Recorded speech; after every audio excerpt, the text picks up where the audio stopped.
Yes. Thank you, Nicolas, for this introduction. And I think you talked about most of the things I have done in the past 15 years.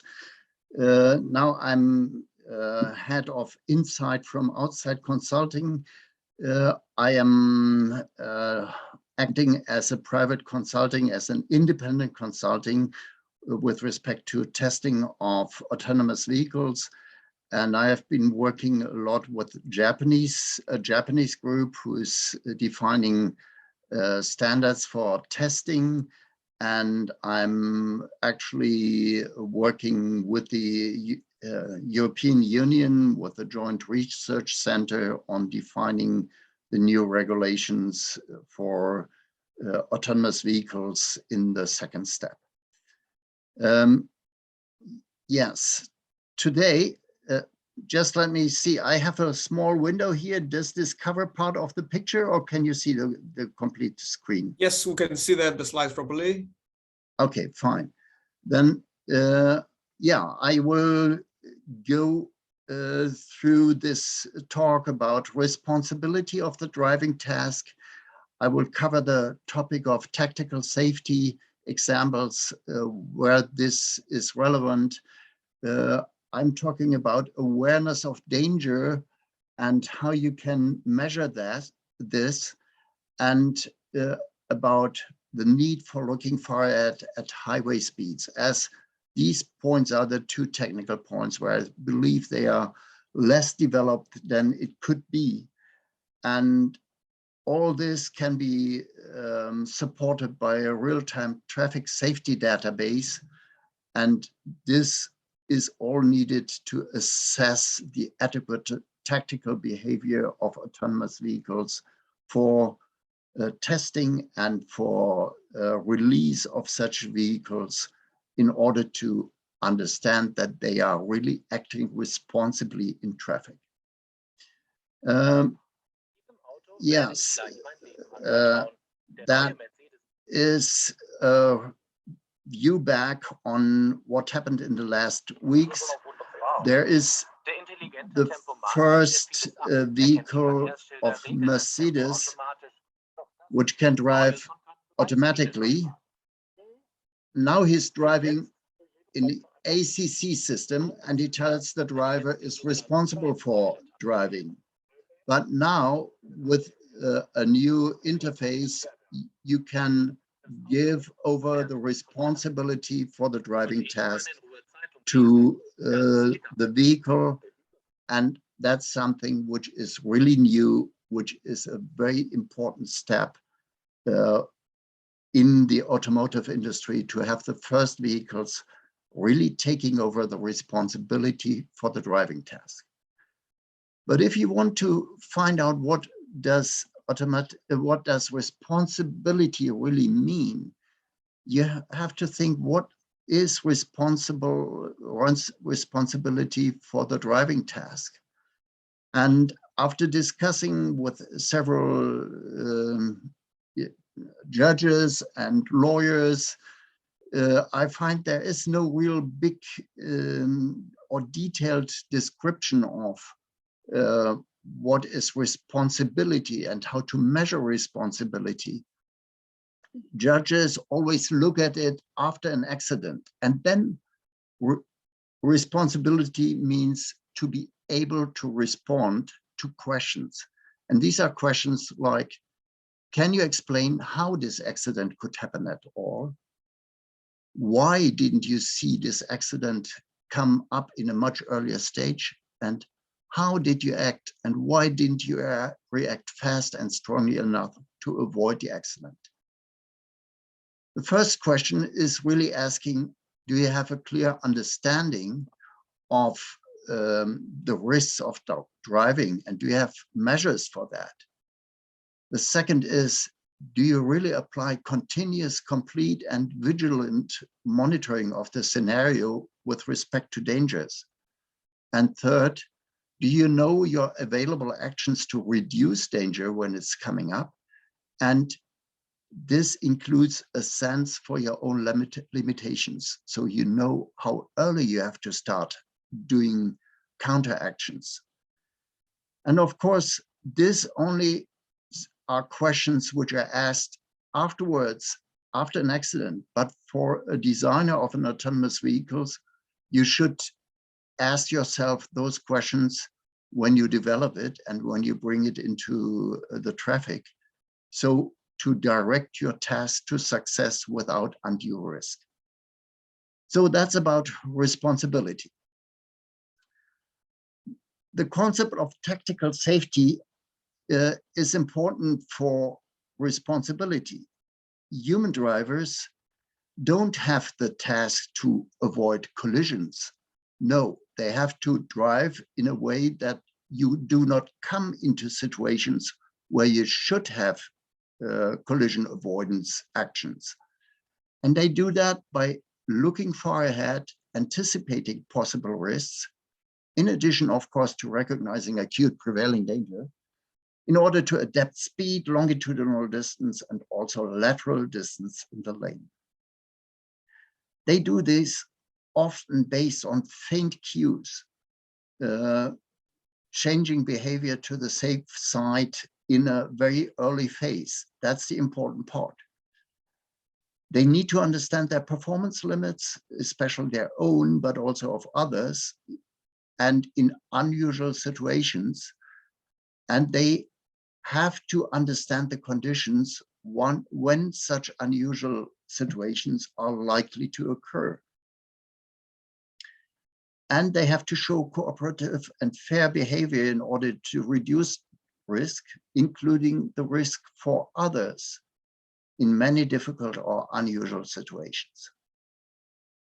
And what is also part of tactical behavior is you have to adapt general rules intelligently for specific unusual situations. Rules are made to control the normal case, but no rule can be applied to every case, so you have to adapt them. And yeah, that would be a different talk if I go too much into detail of that. So here's my definition of tactical safety. Change your behavior early and smoothly based on indicators for possibly dangerous situations in order to avoid potentially uncontrollable situations. Yeah, this term tactical safety came out of England. I used before cautious driving and cooperative driving, but I found that cautious driving has no good reputation. It is associated with timid driving, and that's not what I mean. It's meaning really cautious in the sense, in the tactical sense. Put yourself in a situation that you cannot be attacked in military sense, or that you do not come into possibly uncontrollable situations. So the key message for testing of autonomous vehicles, you don't test vehicles that they can have fast reactions to control given critical situations, but also to test them to avoid proactively critical situations. And of course, there is a formula for risk. Risk contributes, or there are three factors which contribute to risk. The severity of an accident is, of course, the biggest thing to tell the risk of an accident, but also there is controllability. If you can control a situation by 100%, then the risk goes down to 0. But if you can't control it, then the severity goes through into the risk.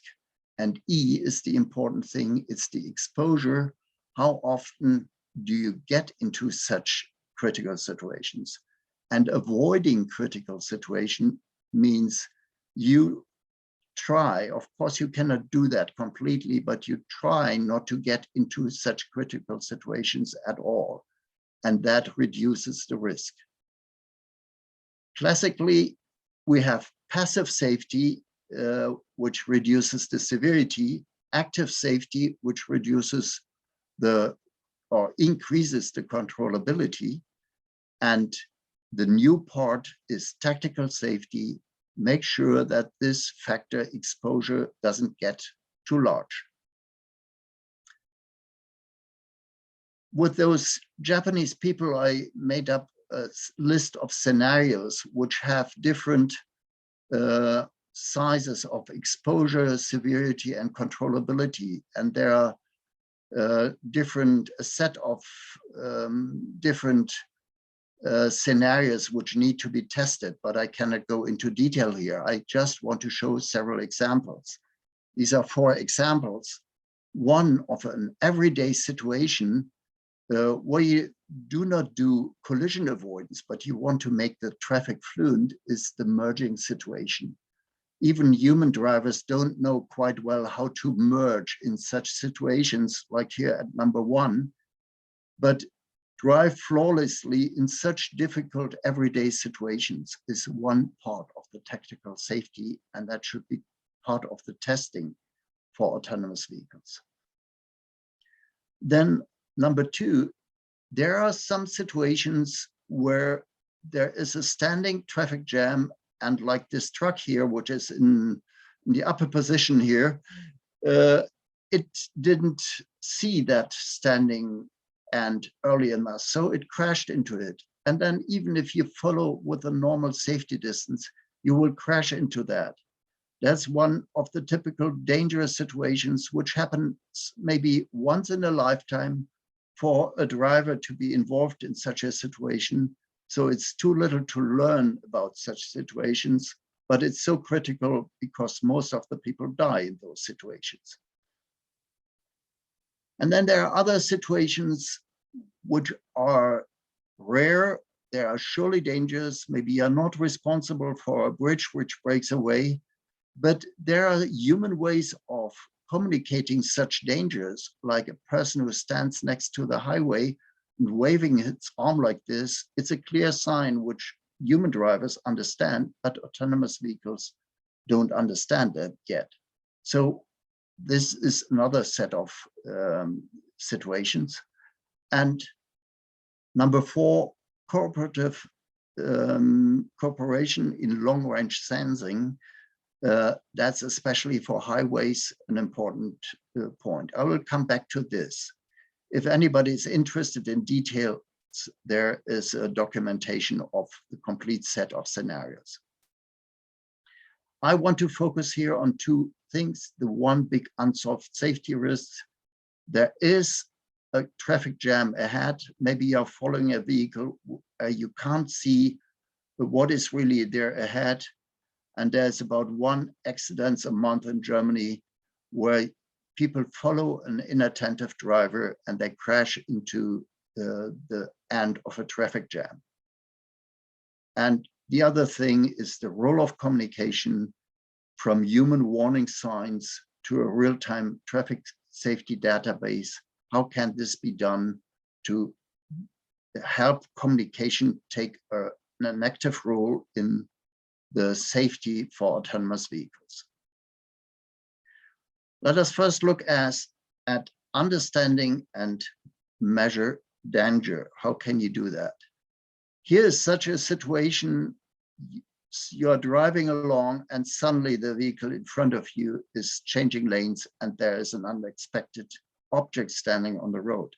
That could be traffic jams as an operational risk of every day.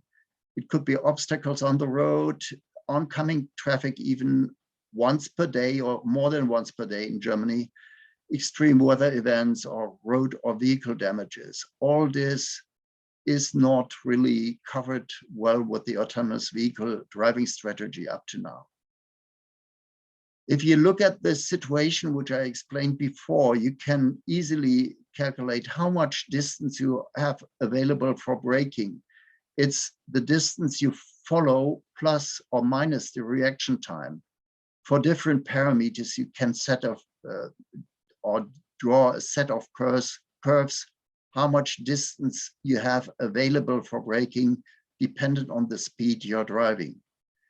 And if you also calculate how much distance you need for braking with a different acceleration, which all are very extreme accelerations or decelerations, which you don't normally do as a driver, then you see that there is an unsafe region down here, a safe region up there. But in between, there is a big region where safety depends on your knowledge about the track ahead, whether you can see that the road ahead is empty, the traffic is flowing, and you do not depend just on the trust that the driver in front of you is doing everything correctly. If he will crash, you will also crash if you are in this yellow dashed area. And so that means above 60 kilometers, there opens this gap where it is becoming very relevant to know what happens on the road ahead of you, or you have to do things like human drivers, look beyond the vehicle just in front of you. But autonomous vehicles can't do that yet, and there is no testing up to now to test for that yellow part. So there is a residual risk for this kind of traffic accidents. If you want to tackle that, you need to start, you change your behavior when danger increases. That means your distance following your preceding car has to depend on how you judge the situation. Normally, there is a binary safety measure of a situation is unsafe or safe, which is traditionally developed with collision avoidance situations. So only in the last second when you come to a collision, either you brake or you don't have to brake. And that was fine for emergency braking. But if you want to do continuous driving and you want to avoid coming into uncontrollable situation, you have to start much earlier, and you better have a safety measure which looks at not unsafe and safe, but very unsafe and always safe, and you adjust your behavior according to the situation. Like, instead of having one distance which you use for all kinds of situations, which doesn't work for all, you need something like a measure which goes between unacceptably unsafe to reliably safe. And for normal driving, for normal situations, you maybe adjust to this kind of safety level, and that's fine enough. For merging situations, you might have temporarily lower safety levels. You cannot let somebody in onto the highway if you are following another vehicle with your normal safety distance. You need to let them in, and then there will be a lower safety distance. But that is okay for temporary situations, not continuously. After a while, you have to come back to your usual situation. Or if you have bad weather or even icy conditions, you have to even consider longer distances. And all this means detect and adapt your conditions depending on the situation, and that you can do with a continuous measure for your safety instead of having such a stepwise safe, unsafe measure. Now let us have a look at looking ahead. We have seen with this situation is uncontrollable if you wait until it's too late. You have to look for the first indicator and then change your behavior and take a longer distance. In the vehicle here, you couldn't see to the side of the vehicle, and you couldn't anticipate the standing traffic jam. Live maps are announced who should do hazard warnings, and they will replace the traffic signs which tell about possible hazards by reporting actual hazards. This could be traffic hazards and it could be environmental hazards. It also can help in do consistency checks of what you know from the map, what kind of speed limit is here and what is actually there. Maybe there is a lower speed limit because a work zone, but also you could report objects on the road. All this is on the roadmap, but it's not coming so fast in the next years. It takes a long time before a lot of vehicles are equipped with such systems. So one of the steps would be having an introduction of a new way of warning and a new role of communication. I propose that speed difference is considered as the biggest hazard on highways. And the speed which a car is driving, every car knows its own speed. It should report it via communication to other vehicles. And it should report it, and this should be reported with indicated actuality and known completeness, for example, by doing something like that. Communication server would collect the information about driving speed in different sections of the highways with categories of driving speed, and that would build up a map where it's blue, it's high speed, green is between 18 and 110, yellow is between 15 and 80, and the red one here, there is standing traffic or very slow moving traffic.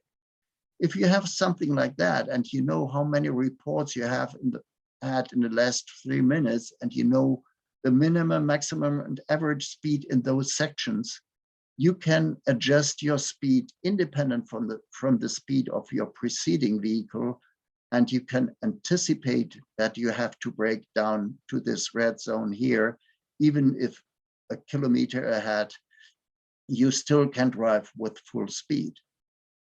That would help a lot in increasing the safety on highways and avoiding such accidents. If you not only report your own speed, but also report the speed of other vehicles, you could cover objects and vehicles without own communication, and that would increase the picture, and it would give a complete picture to have a measure on how to reduce your own speed when you approach any problems on the road. It can be, of course, enriched with other information, like there is an accident or there is an oncoming vehicle, but speed alone is already enough to tell everybody there is a problem and you should change your behavior.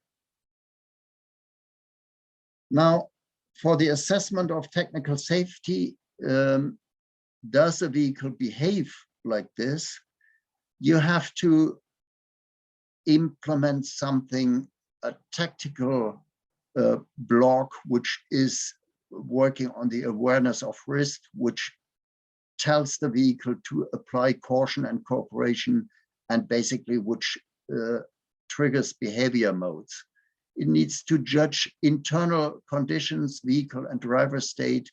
It has to judge whether the sensors are okay, whether the outer conditions, the weather conditions are so that you can trust your sensors.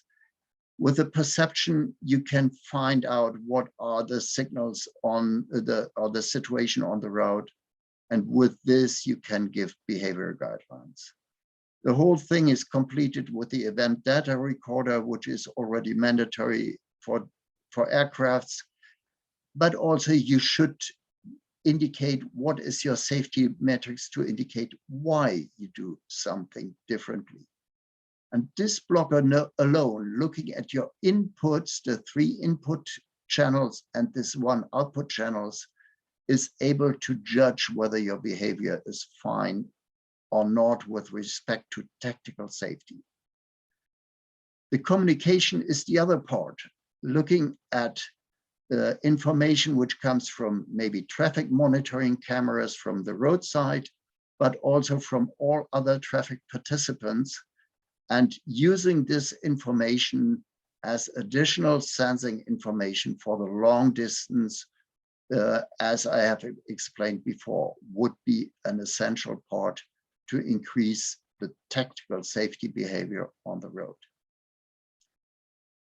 In order for testing vehicles before they are left for or released for the traffic, if you look like this, it's hard to say whether the vehicle is behaving safely or not.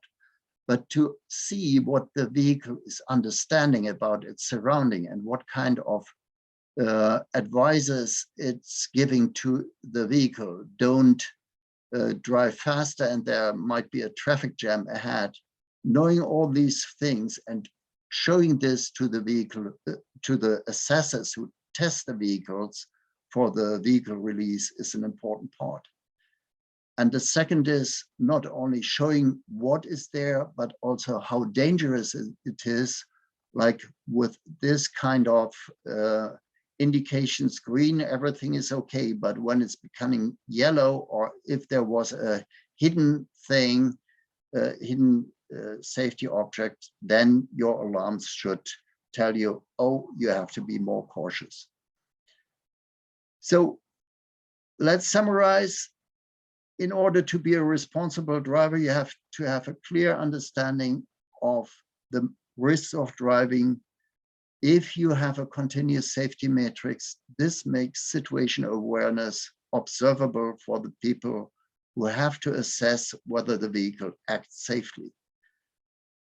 You have to apply continuous, complete, and vigilant monitoring with respect to dangers. Cooperative sensing plays a significant role for the vigilant environment observation, especially on high-speed highway driving. And the communication up to now is not part of the testing and the specifications for highway driving. So my goal is to implement that. And you have to know your available actions, reduce danger, including you have to know your own limitations.